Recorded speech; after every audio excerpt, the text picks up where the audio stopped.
Speaking at an event held in Ingiri yesterday, UMP MP Sajid Premadasa expressed the following views.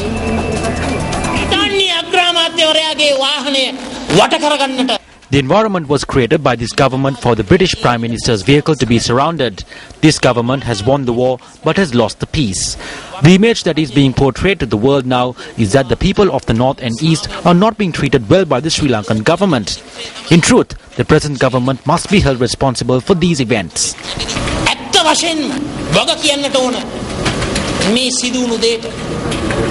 UNP parliamentarian Buddhika Patharana attended an event in Galala, Akurasa today. If the UNP can win with UNP votes alone, then the UNP should have won over the past 19 years. We have lost votes, but we have not gained votes. We are unable to remove the insinuation that we may have had an agenda and secret agreements with the murderous tigers. We are still unable to free ourselves of these rumors. The persons who have stuck this label on us will forever be cursed by UNP supporters. Now speaking at an event held in Nitiyagoda yesterday, UMP Southern Provincial Councillor Bandulal Bandarigoda expressed the following views.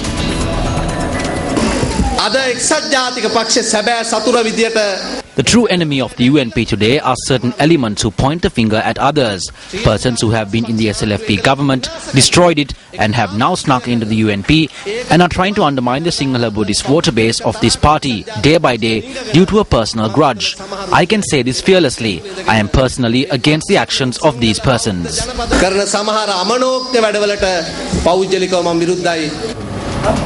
A public rally organized by the Democratic Party was held in Kirindivera yesterday.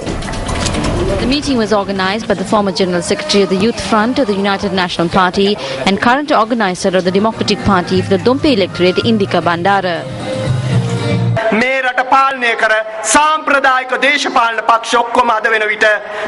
The traditional political parties that have governed this country have put you in a very difficult position.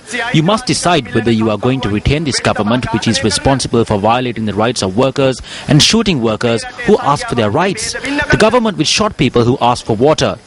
You must decide whether you will retain the government that has divided the Sangha and destroyed all sectors including education and health.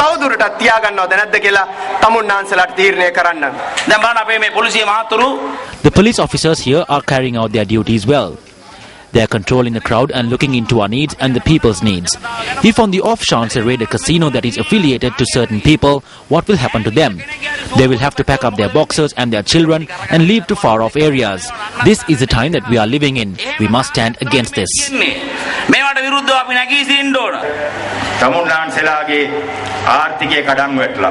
Your economy has collapsed. Your expectations have collapsed. Corruption is widespread in the country. We are not moving towards becoming the miracle of Asia. We are moving towards becoming the hell of Asia. Per capita income in Singapore is $48,000. Per capita income in China is $32,000. Per capita income in South Korea is $28,000. Per capita income in our country is $2,000. Several members of other political parties obtained membership of the Democratic Party at this event. Now in your business news, economists say that through the 2014 budget, attention should be focused on achieving economic targets that were set through the Mahinda Chintana manifesto. And they note that the government had proclaimed several economic targets which are to be achieved by 2016.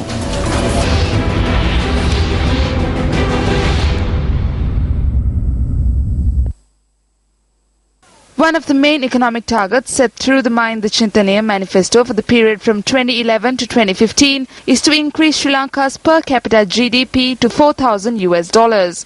This is intended to elevate Sri Lanka to the status of an upper middle income country. I believe that the main focus of the budget should be on completing and initiating the projects necessary to take forward the development program proposed by the Mahinda Chintana Vision for the Future manifesto. Small and medium entrepreneurs have been identified as key stakeholders in the development process. I think that a far more positive business environment must be created for them.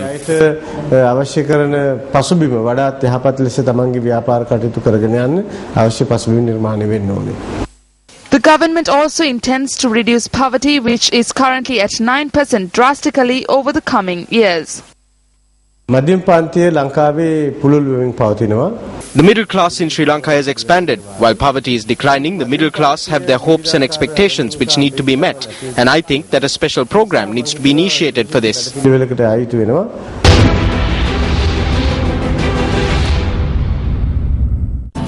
Moving on to news overseas. Abdullah Yameen won the Maldives presidential election runoff yesterday, narrowly defeating the favourite Mohammad Nasheed in a ballot that voters hoped would end 2 years of political turmoil that has hit the vital tourism sector. The crisis occasionally spilled over into violent protests in the Indian Ocean holiday paradise after Nasheed, the Maldives' first democratically elected president in 2008, was forced to resign early last year in what he said was a coup. 3 previous attempts to hold the election were annulled or delayed in as many months, and although Nasheed led the first round a week ago, Yameen had the support of resort tycoon Qasim Ibrahim, who was eliminated in that ballot.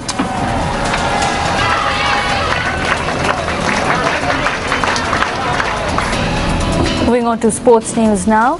Secretary to the Ministry of Sports Anuradha Vikrama says that the Board of Control for the proposed Sri Lanka Anti-Doping Agency will be named in the coming week.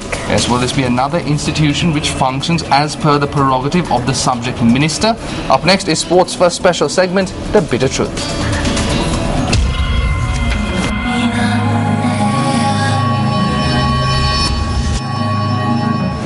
A subject that has been constantly highlighted by The Bitter Truth is whether sport governance is being made a dictatorship via the enhancing of the powers of the Minister of Sports through the introduction of new orders for sports associations. On the 30th of August, the Ministry of Sports introduced an amendment to the new orders for sports associations, further strengthening the Minister's ability to interfere. As per the amended order, the Sports Minister now has the ability to convene an extraordinary general meeting or committee meeting of any sports association at any given time. 2 months after the introduction of this amendment, the bill prohibiting the use of performance enhancers in sport was tabled in Parliament. The powers that have been vested in the Minister through this bill cannot be disregarded. A problematic situation has arisen through the introduction of this bill on the basis of the needs of several persons without having any dialogue first. The punishments are the most important factor here. If any individual is caught using performance enhancers, then their case would be heard in the High Courts. If they are found guilty in the High Court, then they can be sentenced to 2 years of rigorous imprisonment and be ordered to pay a fine of up to 500,000 rupees. They can also be banned from the sport for life. A concept that is accepted in law is that the punishment must fit the crime. However, this bill violates this fundamental concept. The other problematic situation here is that the Minister has limitless powers when it comes to naming the Board of Control for this agency. The proposed Sri Lanka Anti-Doping Agency will comprise of a Board of Control of 10 members responsible for all management and administrative affairs.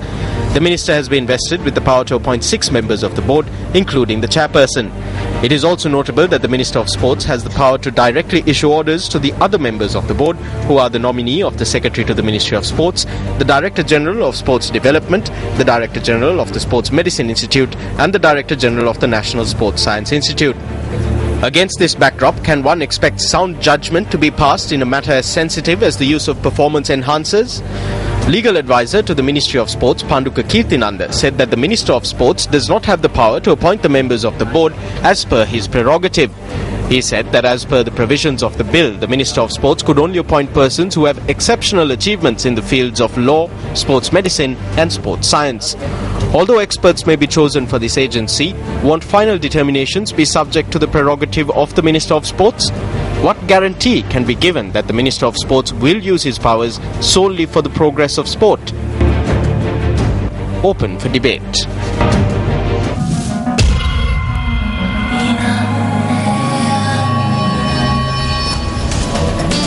Now in other sports news, Usain Bolt has been named the World Athlete of the Year for the 5th consecutive time by the IAAF in Monaco.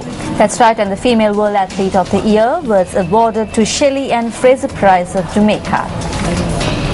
The World Athlete of the Year is Usain Bolt. The awards were hosted by the International Athletics Foundation. Bolt, who won the award for the 5th time, and Fraser-Price, a first-time winner, received their trophies at the IAAF World Athletics Gala. Both athletes will also receive a prize of $100,000. Ladies and gentlemen, your Athletes of the Year. Congratulations. Now, the international training camp for baseball coaches held at Diagama concluded today. The training camp organised by the Sri Lanka Baseball Association commenced at the Mahinda Rajapaksa Stadium yesterday. 2 international coaches from Japan and Chinese Taipei were present at this training camp. This is the first such camp to be held for local baseball coaches. Coaches from India, Nepal, Pakistan and Iran also participated at this camp. So that's a wrap from the News First team for tonight. Thank you very much for joining us. I'm Arundhati Mudanayaka. And I'm Madhushka Balasuriya. Let's leave you with the weather forecast for tomorrow. Good night.